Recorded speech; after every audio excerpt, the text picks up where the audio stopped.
It's Dr. Tennant's Verbal Highs. Let's start the show with Lewis Tennant. Here we go. Guests and interviews that you're looking for with creators, innovators, and so much more. For all episodes and further info, verbalhighs.com is the place to go.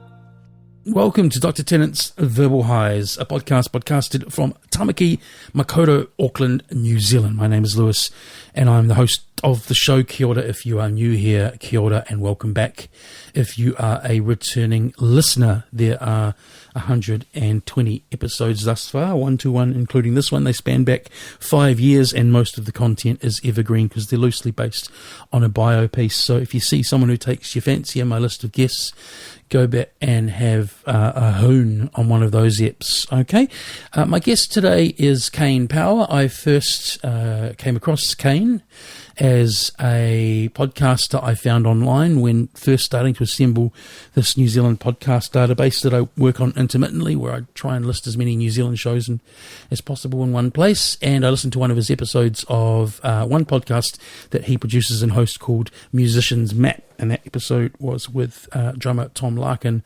Kane, as it happens, is a drummer as well. And then some time passed, and I kind of had deduced that Kane is very much committed to podcasting, and that in 2017 he started a company solely focused on post-production mainly of podcasts, working with external clients to make their podcasts sound better and shinier and bigger and more appealing, as well as kind of like audio consultation and helping people with that side of things as well. So podcasting is still a medium very much on the rise compared to other more entrenched mediums, but a bunch of stuff that has happened overseas is yet to happen here. I think it's great that Kane's got in relatively early with what he's doing, because, as I say, it's something that I only see growing. And I made contact with Kane proper very recently because I have organised an event called the New Zealand Podcasting Summit, where I'm trying to get a bunch of podcasters, 100 as it happens, together, and I have a bunch of panels for that covering different topics, and Kane is on one of those. If that interests you, I know most of you are probably podcast listeners in the main, but some of you may be podcast listeners and practitioners or producers. So NZ Pod Summit on that one. Nothing much to report, no humorous observations on the world, because my world is very small in these Omicron times. I commute from the couch to the spare room for work, being in one of those sectors where we are not going into. I haven't been into I've been in a few times, but I haven't been into work, like go into work and work there since August last year. So that comes with its challenges, a bit of cabin fever, I just went and sat on the couch. This is about the extent of my exciting stories for the week. I just went and sat on the couch, and I turned the television on, hoping to relax for a little bit, and heard that Russia, probably more specifically Putin, has approached China for help. And also in the same news story, I saw that an American had been killed, a journalist, a filmmaker, both in the same day. So that is a combo that doth not reduce my anxiety.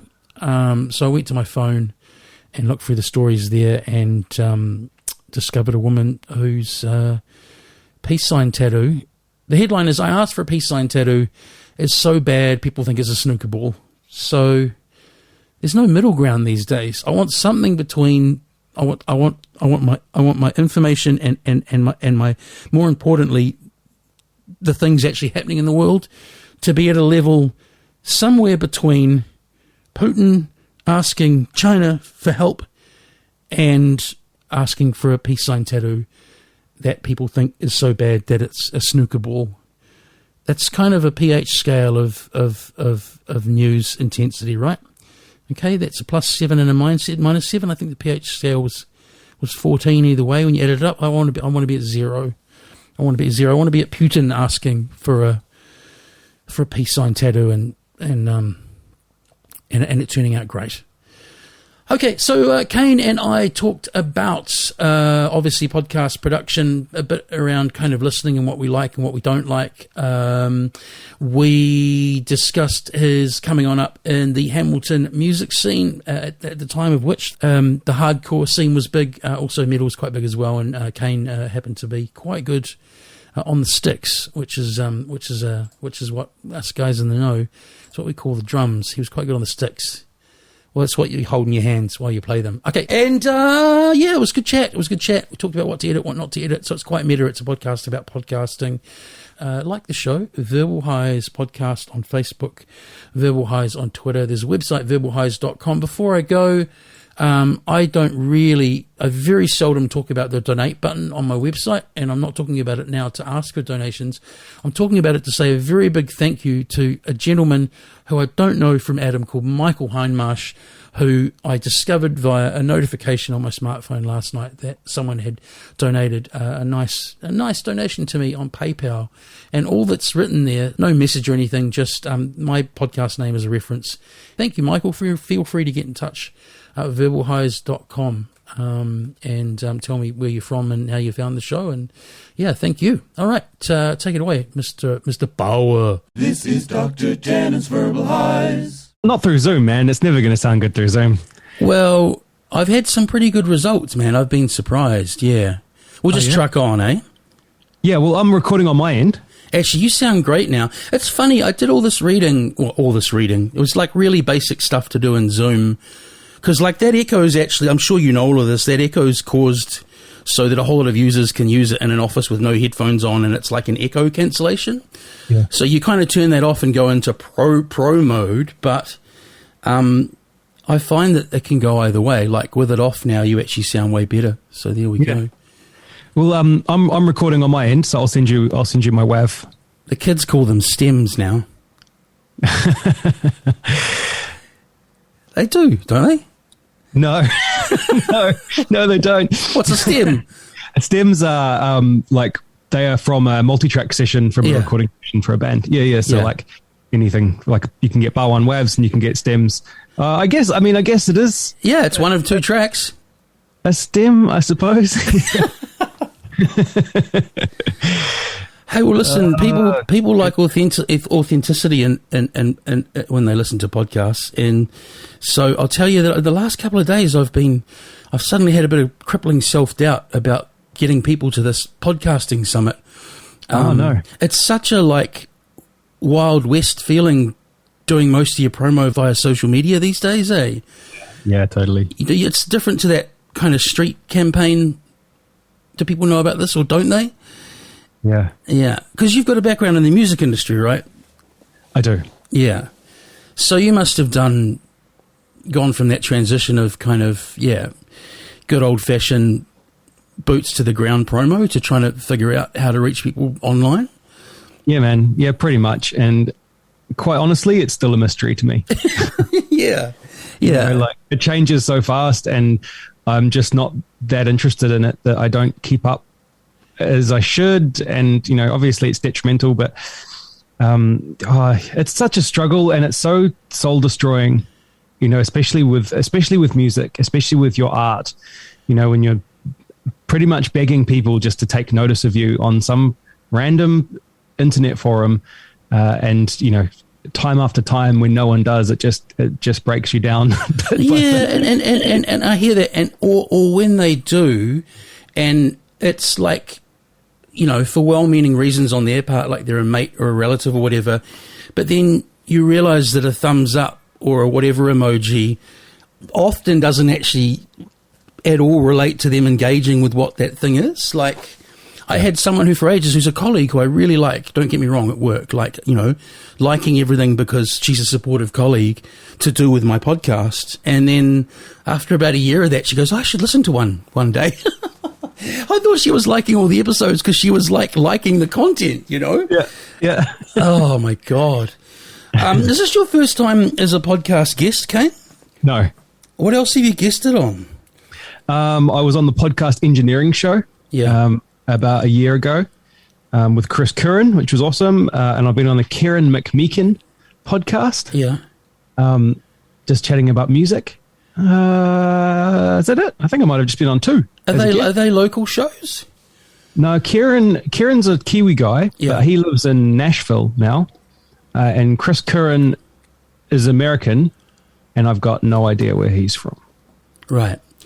What's your thoughts on, like, we talked about the audio quality side of Zoom, but what's your thoughts on the human connection side of doing them this way versus in person? You're always going to get a better interview in person, in my experience, but that, is getting less and less, I think, as people are just using Zoom and internet communication as second nature. Yeah. Like, we've been doing this for years and years and years now, and we're all getting really used to it, especially in the last couple of years. It's just how we work. And so I think the quality of interview from online interviews is getting better and better as you become just more used to speaking into a camera and watching the screen. But there is something about being in the same room that you can't replace. It's the same as going to watch a band. You can sit and watch a live show on YouTube and it's amazing and you can get great sound quality and all of that. There's nothing quite like being in the room and feeling it. It's the same. Yeah, this doesn't capture all of humanity's bandwidth, does it? Yeah. So it's exactly. sort of odd. So the first time I came across you is very early on when I started collating that New Zealand podcast directory, which is basically like a strange never-ending game of whack-a-mole that I'm not sure I should have started now, because you add 10 more podcasts to the list and 15 more sprout up. But anyway, you were one of, I remember I did a presentation at an audio conference at my work, and you were one of the first 100 or 150 I'd found, and you were on the list. So I'd listened to the episode with you and Tom Larkin because I know him from years back. Yeah. Was that the first show you started, the Musicians Map podcast? It was. Yeah. So I kind of got into podcasts in London around 2011. Yeah. 2012. The commute in London is horrific. And so you're spending minimum 2 hours a day just sitting on a train or a bus. And so podcasts were everything. As soon as I found them, I just dived in fully, and then moved back to New Zealand at the end of 2016. Yeah. Kind of was looking for what to do, and then I'd had all this experience in the music industry, and I thought I'm going to write a book about being a musician, like a guide. And then so I did that and put my energy into that, and then I was like, I love podcasts. I should make a podcast. And so I kind of just started, and I didn't even really do any research. I sort of just dove in and just learned as I went, from just listening to podcasts for years. So I guess I already knew a fair bit. And that was the first show. I mean, technically it's still active. I do get quite a lot of requests for people, that want to come on. I'm really picky, and most of the requests are from PR companies trying to get me to talk to the CEO of a new music to listener connection app or musicians networking app or something. And so I never do that kind of stuff. It comes up in sort of them doing a Google search now and sort of going, okay, I'll hit that up as one of 15 I'm trying in a day or whatever. Copy, paste, cut, hi Kane, send, if that. So yeah. I started that. It's kind of technically still going. If I find a guest that I want to talk to, I keep it live and I can update it if I want. And then I've started my other show, which is to support my business and to kind of help podcasters be better, because as such a podcast fan, it's kind of something that I care about a lot. Yeah, sure. Listening to podcasts, I get super frustrated when the audio quality is just so bad, or they're just doing something really basic so wrong, and it could just, a small little change could, help so much. And so I make episodes about how to be better. Yeah, I'm actually really conscious of how this sounds now, because I was the same when I started. I was like, I did do a bit of forward planning, and one of my bottom lines was it has to sound broadcast quality, which isn't hard to achieve. But yeah, Zoom's kind of throwing a spanner in those works. But I agree. It's amazing how many shows you listen to, even like big shows from overseas that command big audiences and that are monetized, that have some pretty shocking examples of production. I've worked out with a lot of the big comedians that sound like that. It's because those are the episodes where they're on the road and they just like smash it out through a laptop mic. But still, like, as you know, it's not hard to carry one or two more items around with you and get it right. Especially in the States, the gear is so cheap, man. For $80 or $50, you can buy one of those Samsung Q2Us, one of those little dynamic USB mics, and they're amazing. They sound great, and they're this big, and just put it in your luggage and take a tiny stand and some headphones, and you're podcasting at a near professional quality wherever you are. Like, it's so easy. Hey, so 2011's pretty early in the scheme of things to be a podcast listener. I'm not saying there weren't a lot then, but as you know, it was nowhere near kind of post-Serial or Rogan or all these things that came along. What was it that you found and were listening to in 2011? Honestly, the first podcast that I found and really loved was the TED Talks podcast. Yeah. That was so good with Guy Raz. Hi, I'm Guy Raz. I love that guy.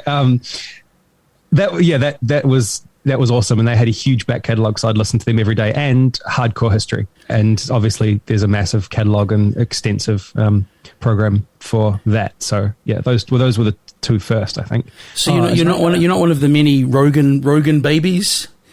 I have listened to a lot of Joe Rogan. Yeah.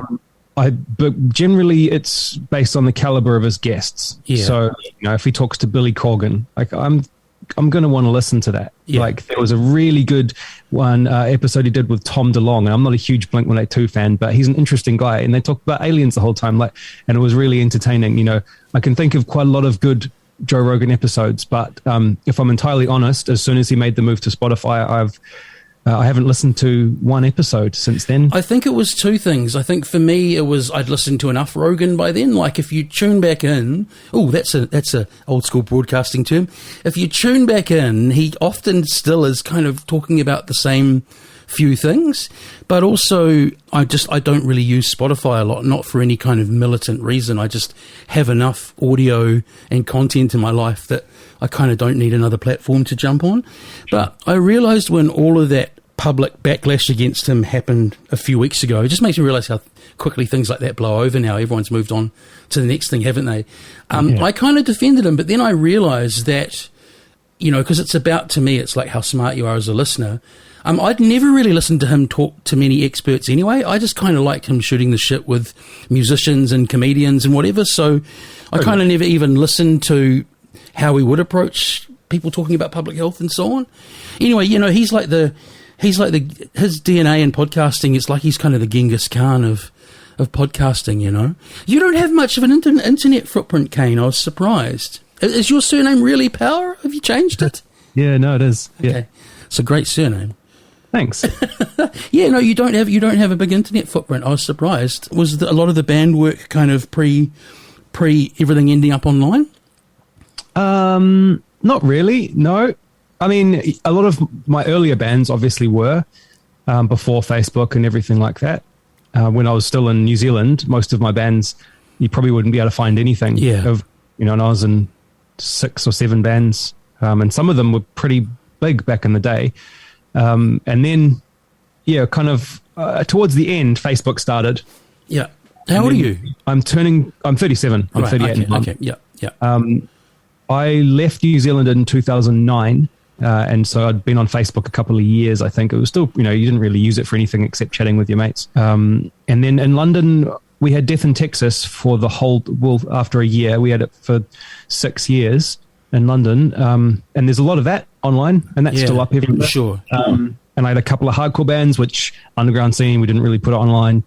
I guess not. So it's all generally heavy music, right? What do you play? So I'm a drummer. Yeah. My trade is heavy music, right. Hardcore, punk, metal, hard rock, anything like that. But I've married a pianist. Yeah. And so we make music together, and that's what Death in Texas was, which was kind of like a prog sort of piano bass drums prog act, and my current band with her Team Squad we call Retro Future Soul. It's kind of like a R&B sort of inspired keys, synthesizers, that kind of stuff. So it's sort of like it's sounding like two kick drum pedals has shifted to one. Never, always the double, mate. And so where did that start, man? Like, it's generally those early teen years. Someone hands you something that blows your mind that's not radio music. Who were the early bands? Oh, man. I mean, I guess it was a sliding slope, like a scale. Soundgarden was probably one of the first. Soundgarden and Pearl Jam to get me into that kind of realm. And then, when nu metal came out, I was at the right age. I was 13 or something. When Silverchair released Frog Stomp, that was a big one. I was exactly the same age as Daniel Johns. Would you call Silverchair? I wouldn't call Silverchair nu metal though. Well, I don't know, man. There is some nu metal influence, but from there it was Korn and Deftones, and then Slipknot, and from Slipknot you start to get more of that death metal influence. So those are the better examples. Like the other bands, I love. The best term I've heard for them is WWE metal. Like when it got real, like Drowning Pool. Yeah. Well, that's that slight generation difference there, where I'm like mid 40s, and so it would be for me, teenage years would be like thrash bands, and then like, first hearing Appetite for Destruction when it came out when I was like 12 or 13. So that's why I love asking that stuff based on asking someone's age first, because it's sort of like seeing where those seeds are sown depending on when you came on up. Yeah. Always from the Waikato, or that's where you're born and bred? Yep. What school did you go to? I went to Knighton Primary, and then I went to Barclay Intermediate up in Hillcrest, and then I went to Hillcrest High. And wanted to be a full-time musician at school, or was it one of those, the whole what I want to be when I grow up? Nah, I didn't know, man. I just skated and smoked weed and just hung out at school. I didn't really do that well. I didn't really like school. The careers guy told me I was going to try and be a civil engineer. I didn't even know what that was. How did he get there? You filled out a checklist or something. I don't know. You know what those people are like. And checklist or something. And then he ended up putting me in a maths class, and I hated maths, not very good at it. And so I dropped out of school, and I still had no idea what I wanted to be. I was working at a supermarket. I went full-time there, moved out of home really young, and didn't really put it all together until I was like 19, I think. And I was like, the only thing that I'm good at, the only thing I care about is music. And by that point, I've been drumming for maybe 4 years. Right. And I was playing in covers bands, so we were gigging every weekend. And I thought I should do music. I think saying, I can't remember the exact term you used, but you figured it all out by 19 isn't bad. A lot of people don't figure it all out till they're 35. Yeah. Well, I mean, in one way I had figured out, but even now I don't think I've got it figured out. I think it's an ongoing progression for everybody, right? What I mean by I figured it out is that I was at a point in my life where I was seeing things happen to my other friends, and it was either I follow in that path and continue the way that I was, or I make a drastic change. I got you. I know what you're saying. Yeah. I just pick something and just go at it 100%, and I did. Yeah, and it was music at Wintec. I think you're implying like either I kind of figure out something to get stuck into, or I kind of extend my teenage years smoking weed and skating and sitting around for another few years. That's it. But at that point, you're starting, the people that I was hanging out with, you're getting older. And so, you need money, you want cars. Yeah. You're starting to get into a realm which leads to prison, basically, and to horrible kind of places. And that's not something I was interested in. And the other thing is like, the last, getting a bit deeper quickly, the last 20 or 30 years, probably 30 years, there's less and less opportunities in New Zealand, particularly outside of the cities, because all the kind of industry and stuff shut down, So I get that of like a whole lot of people in communities just kind of, there is an option of kind of going one way or the other, because there's less options to go the way that you headed, you know what I mean? And so, you know, you're playing in underground bands, you're playing in bands for the love of it. I mean, that's a notoriously difficult approach to, at the same time, make a full-time living as a musician. Did you manage to get by just playing shows? No, not at all. I was playing in a working covers band, so we were gigging at least once a week for about 2.5 years, maybe twice a week. Yeah. But we weren't earning any real money from it. We paid off we bought a big PA system to be able to play, so we paid that off and then put money into the band. And then when we broke up, we all ended up with a bit of cash, which was nice, but we weren't making week to week money. Obviously, underground hardcore bands don't make any money whatsoever. So I was just working and studying. Because you ended up doing an audio engineering course, right? Yeah, kind of. It was called commercial music back then. Yeah. It's essentially, it was a double major in traditional music and songwriting and audio production. Are you going to tell us the name of some of these bands you're in, so that? Yeah. Okay. So before it was like theatre sports. I'm like, come on, he knows to tell me. No, I don't. Well, probably some of the better known ones. Yeah. Roll with the Punches was one of my first like hardcore bands in Hamilton. We played some pretty awesome shows. I was in a band called Blacktooth for quite a few years, and we were like a thrash metal, death metal band. We did really well, and then I moved to Christchurch at the start of 2008, and I joined a band down there called Six Lip. Yeah, and we actually toured Australia 3 times, opened for some huge bands, sold out the town hall. We had a really good time. Because hardcore is like metal, right? It's kind of never ever overtly publicly in favour, but it's that thing that just keeps on and keeps on. There's always kind of a scene going, isn't there? Hardcore will never die. Yeah, that's right. I actually just watched on TVNZ On Demand. There's a documentary I just randomly saw surfing about the history of Aussie metal. And again, it's like, it's a huge long lineage of decades, but it's such a local scene. So basically, it's so interesting. Yeah. Such an interesting history put together. And forget New Zealand wide, but particularly in the Waikato, and I don't know either way, that's why I'm asking this, is there always been a thriving kind of band scene and underground scene? Back then, so we're talking late 90s, early 2000s to the mid 2000s. The Hamilton music scene was amazing. Yeah, it was one of the best in the country, if not the best for hardcore. In terms of hardcore bands, we were right up there. We have Hamtown Smackdown, which still runs every year. Yeah. And that was absolutely massive. We had international touring bands come over. Sick of It All came over. Hatebreed, Throwdown, Hope Conspiracy, you name it. There were so many bands, and they'd all come to Hamilton to play hardcore. We had a really good indie scene in Hamilton. We had an amazing metal scene. Yeah. We had a good punk scene. It was one of the best places to be for music in the country around that time.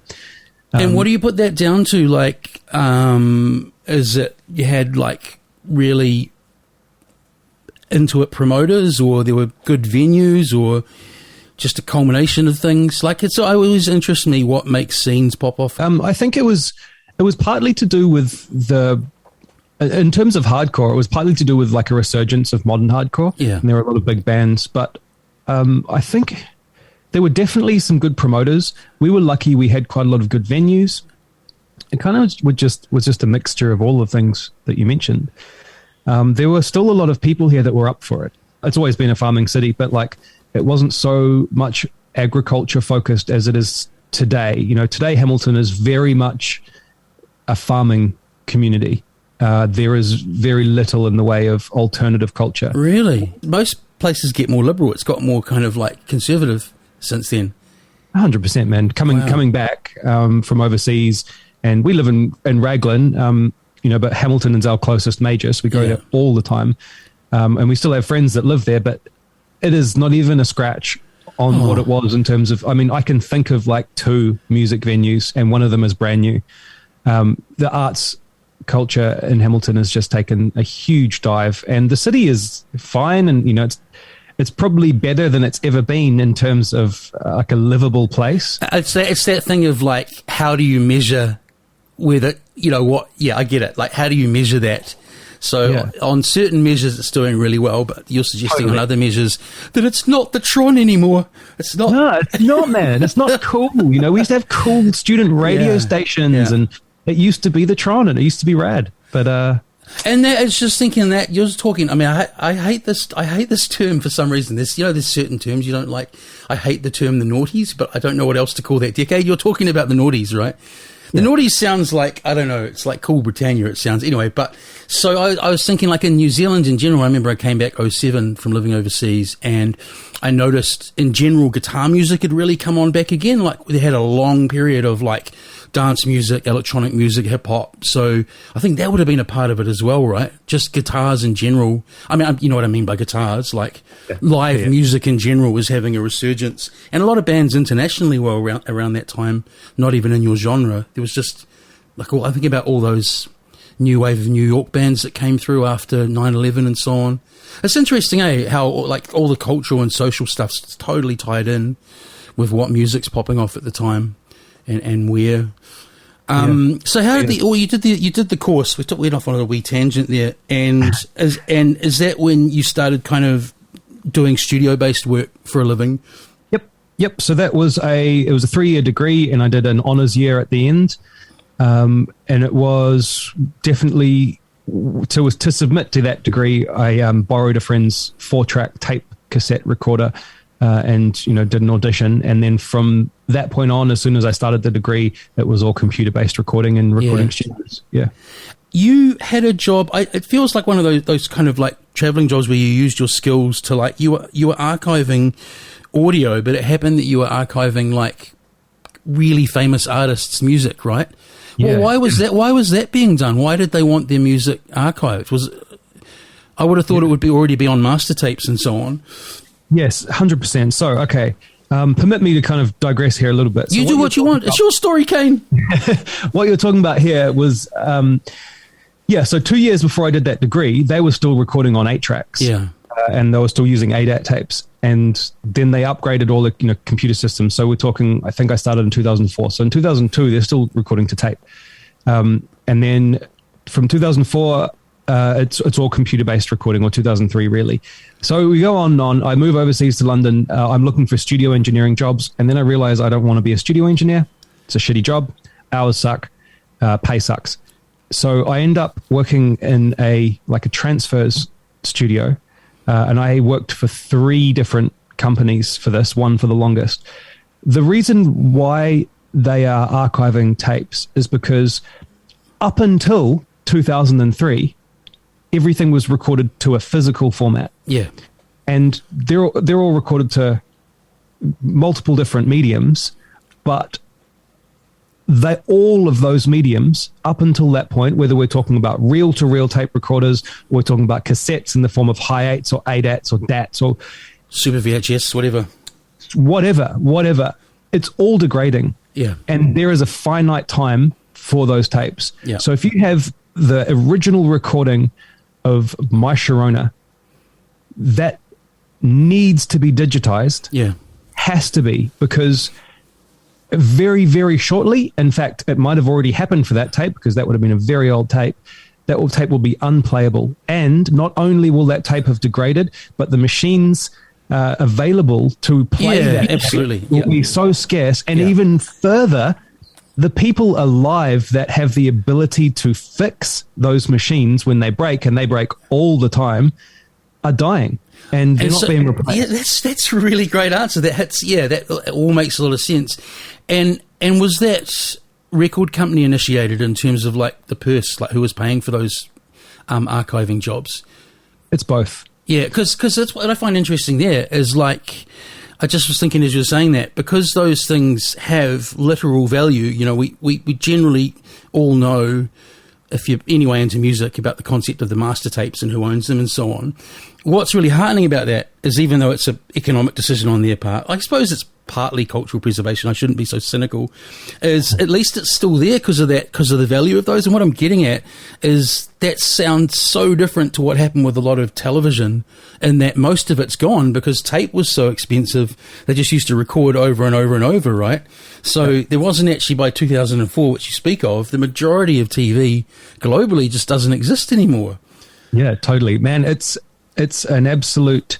At the time when I came into it, these boys had been doing it for a few years. Yeah, but they were among the first wave, not the first, but they were among the first wave of people that were doing this specifically. There are only a couple of companies doing it in the UK and a couple in the US, and it's an absolute shit show. These guys would walk into warehouses, where they're storing these master tapes, and there's just literal piles of tapes, and they'd walk over and start sorting through it. An Aretha Franklin original. Oh wow! I thought it might be. That was going to be my next question. I thought it might have been a bit samey for you, and that you were just sitting there doing the same action over the day. But were you actually going out and trying to retrieve stuff? And occasionally, I was. These boys kind of the people that came before me had a bit more of that work to do. And nail on the head. It was a great job.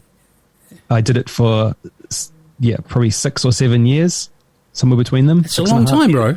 Yeah, and it was simultaneously the most boring, crushing, repetitive thing I've ever done. Yeah, and the most exciting, fulfilling, and wonderful. And because as a musician and a pop culture guy, you're like literally sitting preserving the canons of music.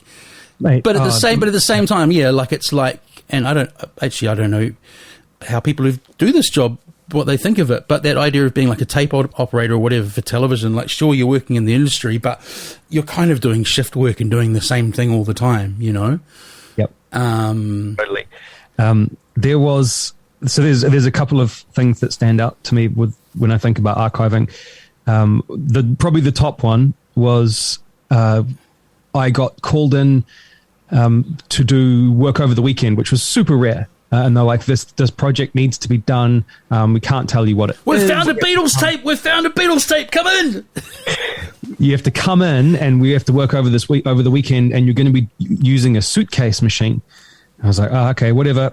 So I come in, for the whole weekend, ready to go, 2 12-hour days, and I'm presented with this 2 suitcases. One suitcase is full of cocaine and money. Sorry, I wish Clash tapes. Wow, yeah, that had literally been recorded on the machine that was in the other suitcase, and by a guy who had followed them around when they were first a band and recorded all of their live gigs and never played them again. So he recorded them. He had recorded a tape of one night. He had put it up. He had write the date on it, and he'd put it away.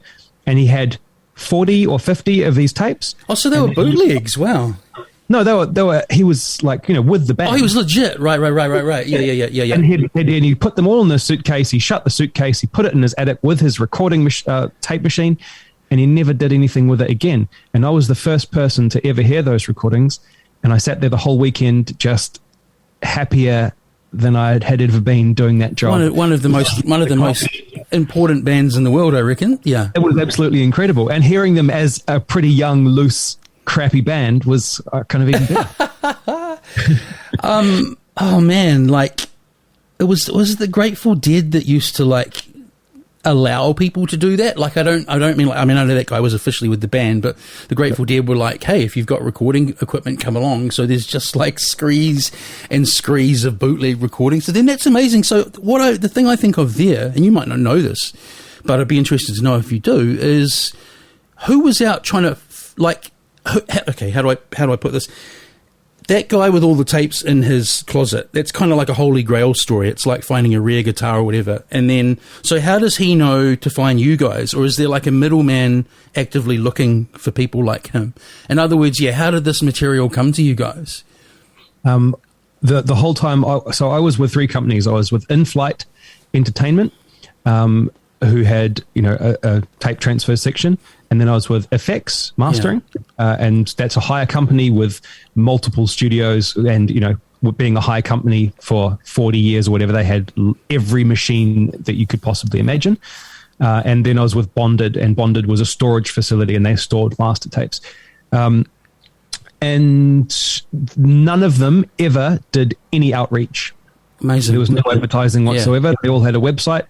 They all liaised with record labels and bidded for projects, basically.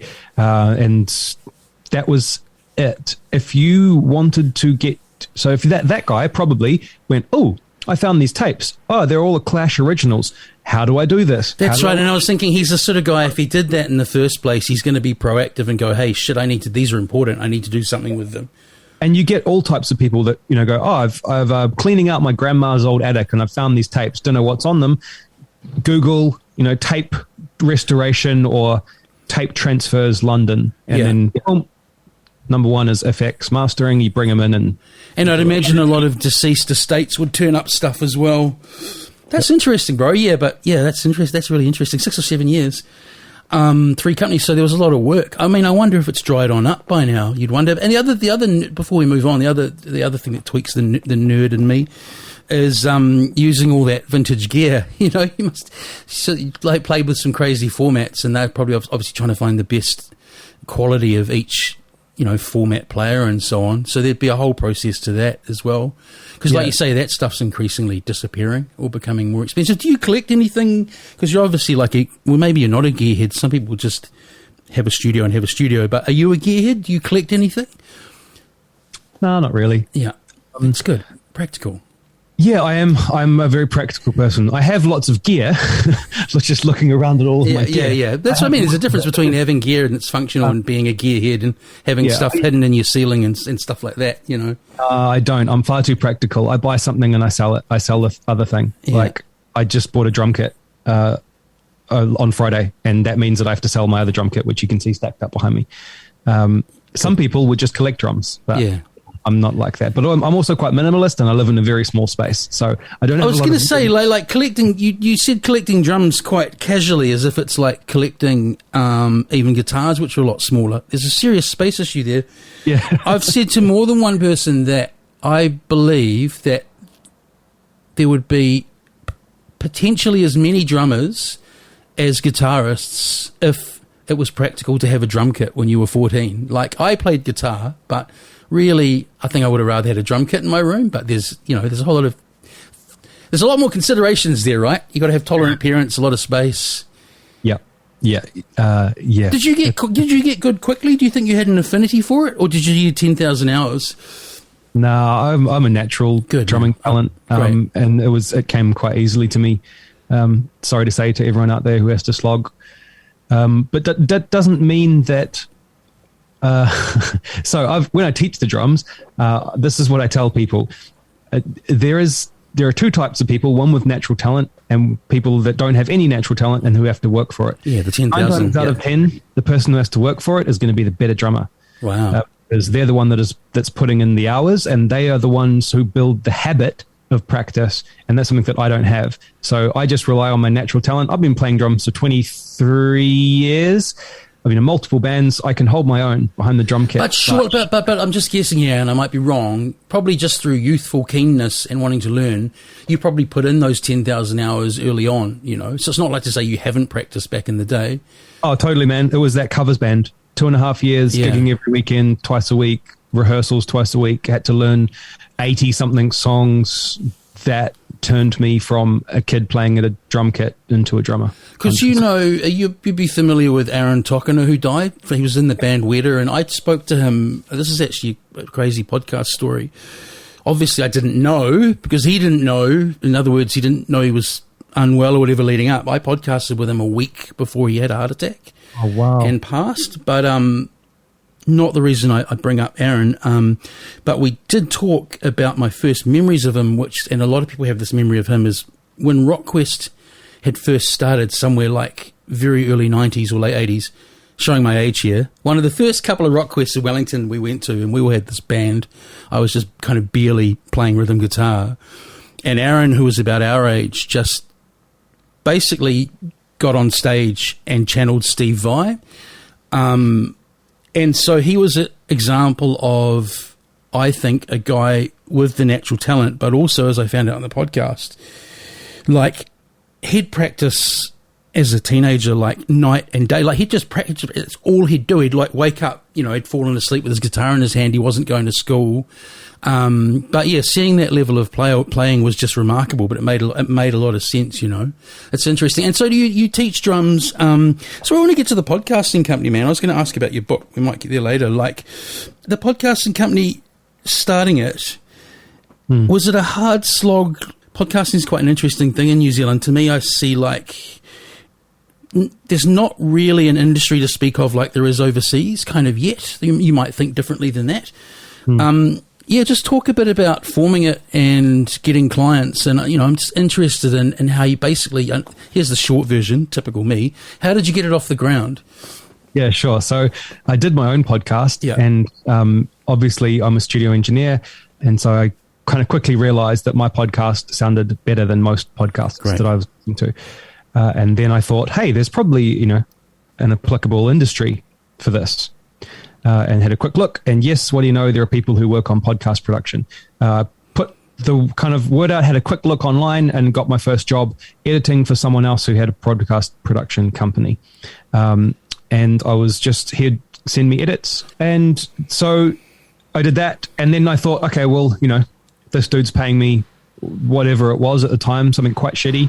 To do this, I could probably do it myself. I just need to find some clients, and you just start looking, get a website up, start looking for clients. And at the time I'd come back from New Zealand, we spent a while traveling around, and then we settled in Raglan, and I was working part-time in a restaurant, a local restaurant.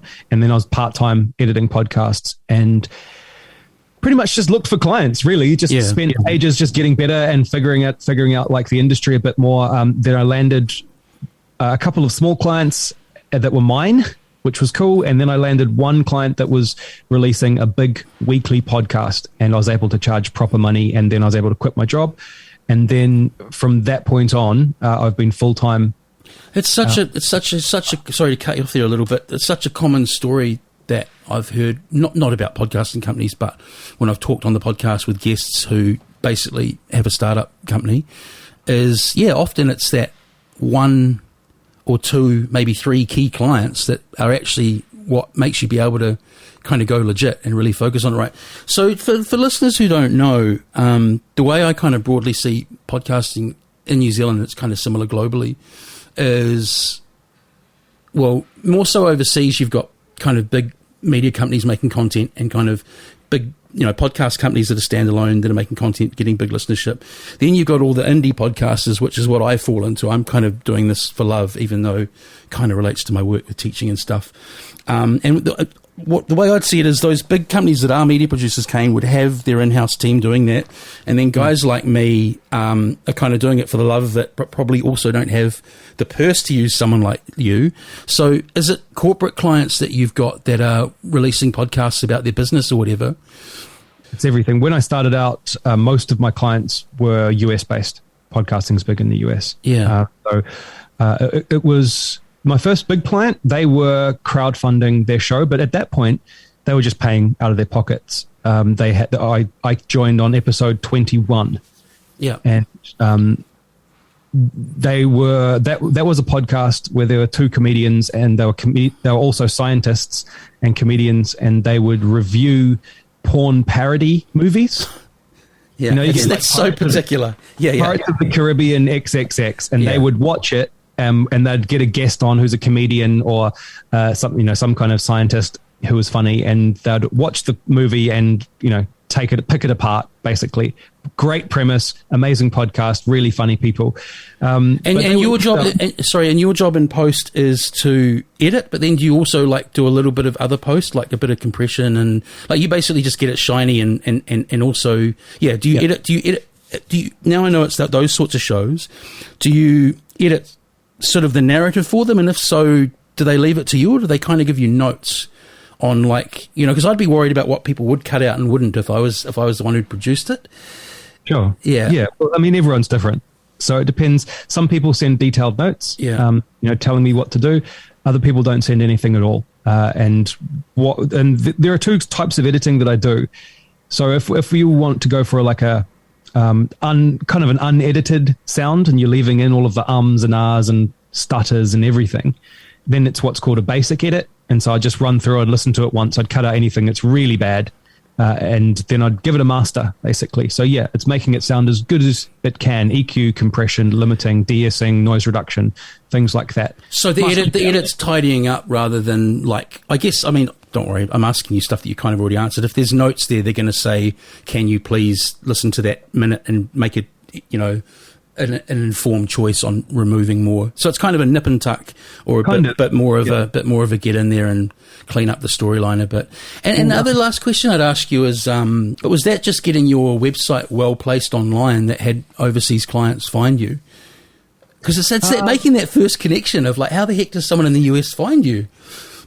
It was mainly through Facebook. Great. Honestly.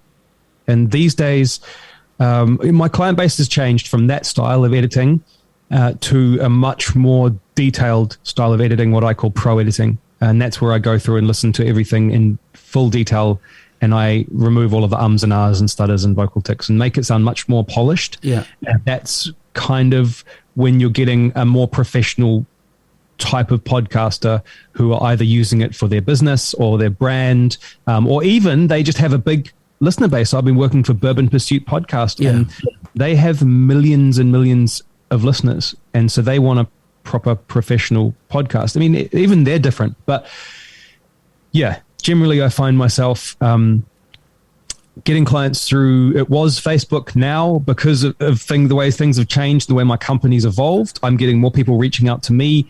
I'm finding more people on LinkedIn because it's more business based, but also, I mean, the main way that I find people is word of mouth. It's people telling other people. I meant more in the initial days. Yeah, once you're on the map, right, the work ideally starts to come in. That's interesting. That editing out ums and ahs and so on, like that's a stylistic decision in itself. Because what I like about more, I guess, natural sounding conversational podcasts is all of that being left in. So it really is like dependent on what you want to do, right? Because some hosts would sound quite weird with all of that cut out. I'm quite an ummer and an ahra. Sometimes in my intros I do cut a few of them out, but otherwise it's so kind of how I speak that I tend to leave it in. But I get that if you're looking for something kind of polished and more promotion focused, that you do want that kind of clean, more advertising feel. Totally, but it's different. Like there's a total art to it, and I'm really, really good at it. And anyone who anyone says that, not come at me. No. Anyone who takes this seriously, anyone who does this as a profession, like I'd be able to edit a podcast, I'd be able to edit you to sound like you were speaking entirely naturally. Yeah. The whole goal is that the listener doesn't realize that the podcast has been edited. All they realize is what you're talking about. No, absolutely. I'm sorry, maybe I wasn't clear enough there. Some people, part of their personality and their appeal is tied up in the fact that they do ums and ahs or whatever they do vocally. Yeah. And you know, as a good editor would leave a lot of that stuff in to retain the personality of the speaker. Yeah. But I will say that not every podcast is edited, but every podcast that is successful has likely been edited, except if those people that are making the podcast are famous. Because listeners are very forgiving for famous people that they want to hear their opinion. Joe Rogan does not edit his podcast. Well, that's it. He has Dave Chappelle talking on it. You don't have to edit Dave Chappelle. You're going to get 2 or 3 million listeners regardless. Like the guys on Smartless, that podcast, honestly, it drives me wild because they do not edit their podcast, and they can take 2 minutes to spit out a point, and it just, as a listener, it's the most frustrating thing. But I listen to every episode because they speak to Dave Grohl, they speak to Johnny Knoxville. Yeah, and look, the Rogan thing's so interesting in that, like, unless he has been telling porkies all these years, and I guess that actually if he thinks about a guest beforehand, that is kind of planning. Like with the podcasting course I teach, because he's so well known, and a lot of, particularly the males in the class, have listened to him, I have to go through a whole lot of reasons, which sounds really counterintuitive to them, why I don't want them to do what Rogan does. In other words, I'm like, guys, like every podcast, even though it'll sound like it's not planned, like that is a real skill, executed by media professionals, you need to plan, because but then you go, well, actually he says he doesn't plan, and then it's crazy. It's like, because a lot of them will make this mistake of thinking that because their last assignment's a podcast, they can just sit down with a mate on the couch and just like turn the mics on and be like Rogan or someone similar. And it's like, no, you need to plan, you need to do this, you need to do that. You do need to edit. I want you to talk, if it's a 10-minute episode, I want you to talk for at least 20 minutes and decide what you need to pull out and craft a story. But it's that interesting thing. It's that interesting thing, because like podcasting is about, as I joked about, as I said at the beginning of the podcast, a lot of the appeal of a lot of podcasts compared to traditional media is that sense of authenticity. Yep. But at the same time, behind the scenes, good quality media is manufactured in some way or another, right?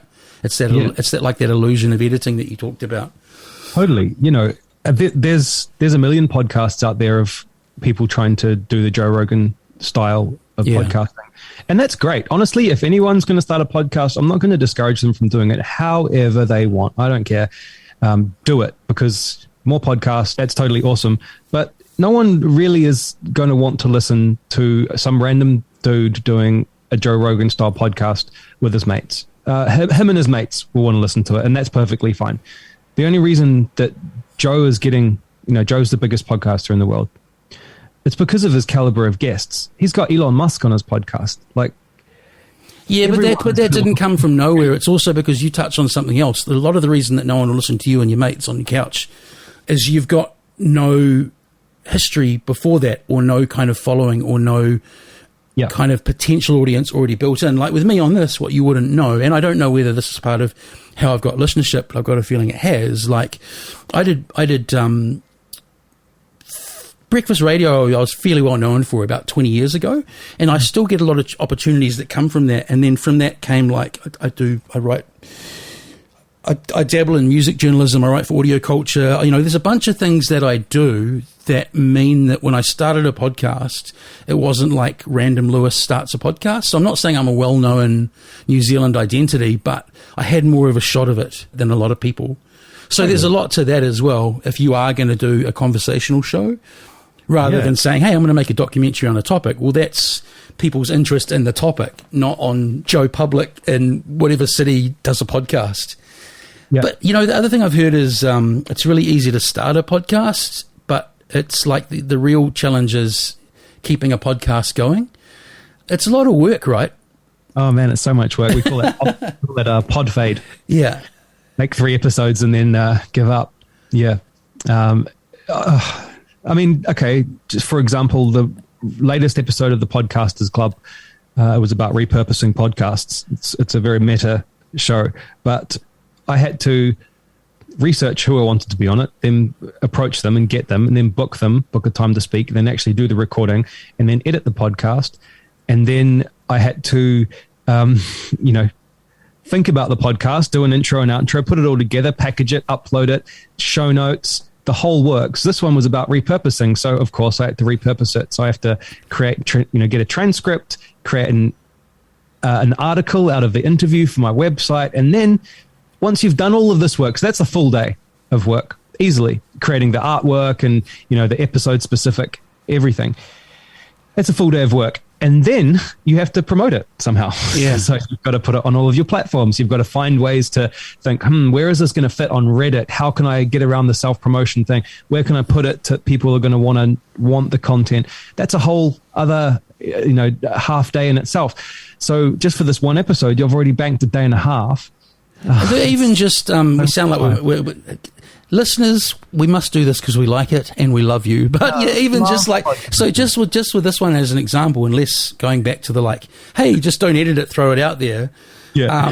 I think most people are at least going to want to listen back. So as long as I talk to you, well, we need to double that time for me to at least listen back to it. Never mind stopping and starting and doing any little nips and tucks and stuff I do. Do you listen to many other New Zealand shows? Let's see. At the moment, honestly. Oh, hey, here's another way you look it up. Here's a you're talking about the promotion side of things, and we started off talking about the sort of wild world of social media. I put up my last step, and let's say I got 8 likes on that post, and then a few days later I posted that my supermarket basil had done really well in the garden, and that got 103 likes. It's just like, well, maybe I should just stick to like random observations about life. But, I know, man. It's the whole social media culture. People, I don't want to get into this. I'll tell you this though. I've noticed that no shows really ever talk about numbers unless they're super successful. My show has been going nearly 5 years now. I only really cottoned on recently that the number that shows audience is more powerful than downloads, like your regular monthly audience. It has a solid regular monthly audience and has done for 5 years, and the older episodes still get listened to.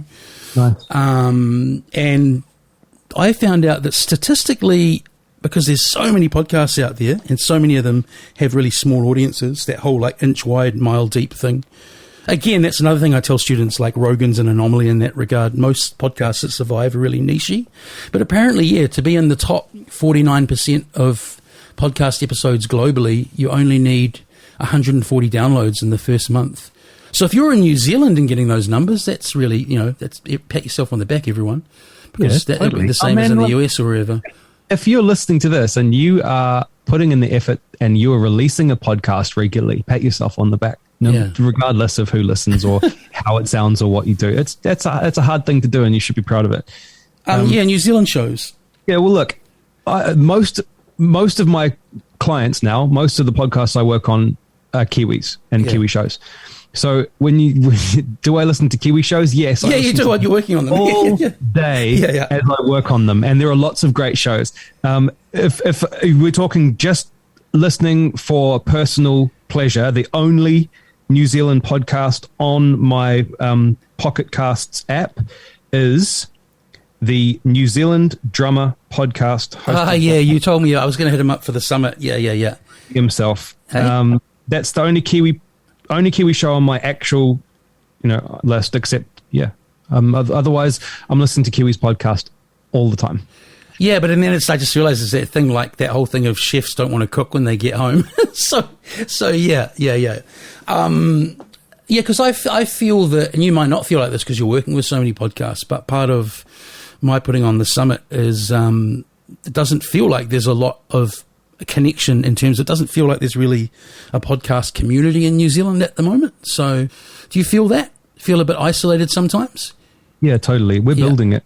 We're still building that community, and it's getting better and better. From how it is now, from when I first started in New Zealand with podcasting, it's entirely different. We're getting there. We're really getting there. And the summit is going to be the event that brings us together into the same room for the first time, so that we can all sort of look at each other and say, we are the New Zealand podcasting community. Hopefully if people come, kind of feels like the nice place to end on. I do have to admit something. I record on a Rodecaster, and I've just got it set up for single channel, so don't worry about sending that voice track of yours, because I can't really edit that in. I've got both of these on one channel, if that makes sense. Everything you said, I feel really self-conscious now because I'm really big on sound quality, and we have had that unfortunate Zoom sound in this episode, so please don't judge me when you listen back. And they're normally it's professional grade. Oh, mate, Lewis, you should be doing double enders, bro. What's this recording on Zoom rubbish? Not on Zoom. I'm recording on this. I'm recording on my Rodecaster. You know those discs? Yeah, they're awesome. Yeah, but that's for your audio, right? So my audio will be the Zoom audio. Yeah, but not both of us chatting. Well, it's just you. Just me. Yeah. So I can't use that because I've got me and you. Yeah. Nice to meet you. I'll see you in about 6 or 7 weeks. All right. Yeah. Lovely. Yeah, really nice to meet you. Thanks for asking me to come on and have a chat. It's really cool.